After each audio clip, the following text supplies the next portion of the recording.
Work industry. Oh, I know. Oh yeah. This is a work industries. I recently, like even before this new year, applied for part-time work through some programs where the RCMP are trying to recruit cadets who only do part of the training, see if they like it, and then they would do more later. And that would be a good fit for me, with also applying for other things that would take up part of the year. Now, of course, they'd want to do a very thorough background check, which for me worries me not for doing things wrong, it worries me for living a life uncommon. But anyways, if they're serious about it, and they even want to, ask me certain things instead of making assumptions when they're doing that, then I would pass, right? But the thing is I would also, because, I don't practice double standards, I would also do my own investigation, inquiry into their behaviors. For example, when I had a driving school, I knew that a particular competitor had been for many, many years, even probably doing this with a previous driving school before starting his own in Nanaimo. He lived in, I don't know if it's South Nanaimo or Cedar or Yellow Point. It seems his house burned down. It doesn't look like he had insurance, so it could have been somebody doing something to punish him. I don't know. Or it could just be negligence and being cheap for insurance. I don't know.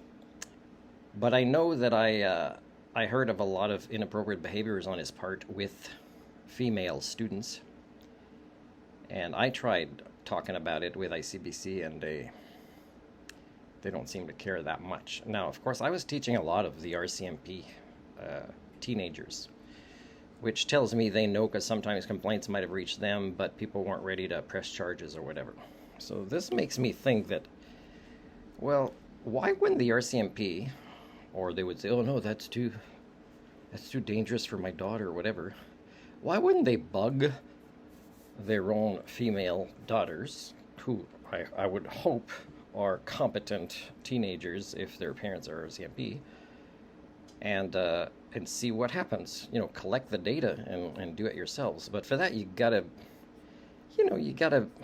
be wanting to really follow the mission statement of the RCMP, and really, it's a perfect opportunity to collect data as you require driving lessons, except that, you'd probably want to switch to me after you collect the data for better training. Ow! I'm going to have to restart this video. And, stop it. He's so needy.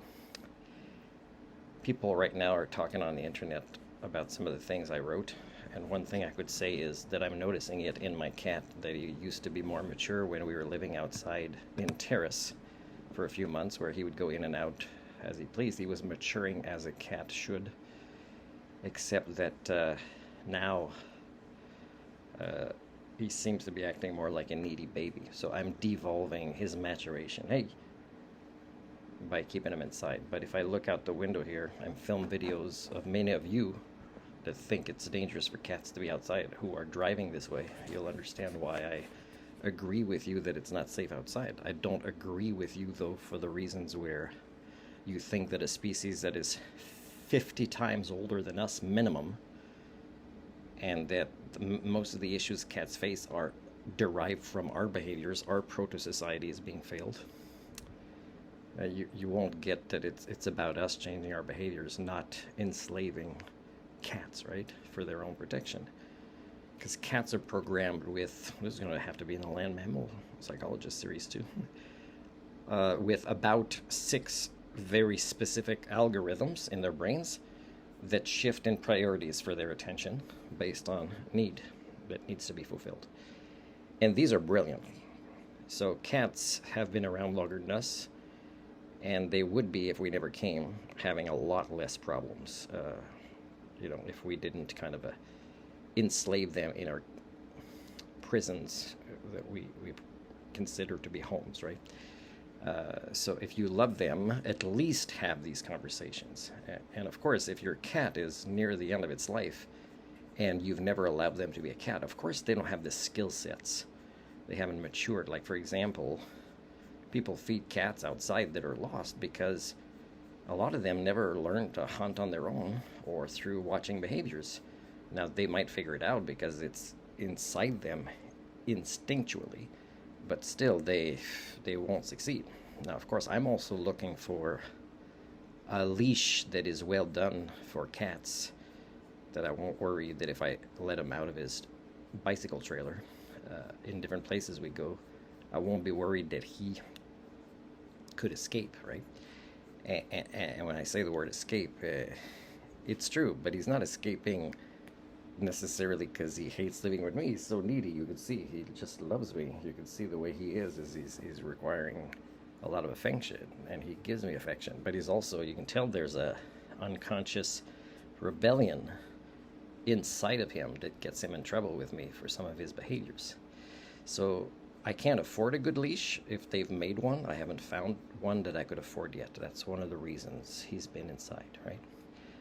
Okay, to get back to the RCMP is they haven't followed up yet for the other troop in 2005 that I could go to.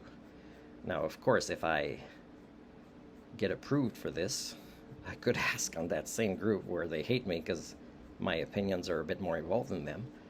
They say, hey, who could provide a good indoor home? Because definitely during that time I'd want him to be indoors with somebody else and not outdoor in a totally different place where he's never looked out the window before.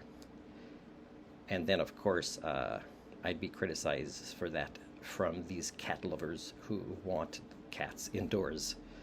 So again, it's double standards, it's incongruence. So why didn't the RCMP? I would investigate the RCMP. Did you ever investigate this driving school? And if not, you will be on probation after you accept me, as much as I will be with you.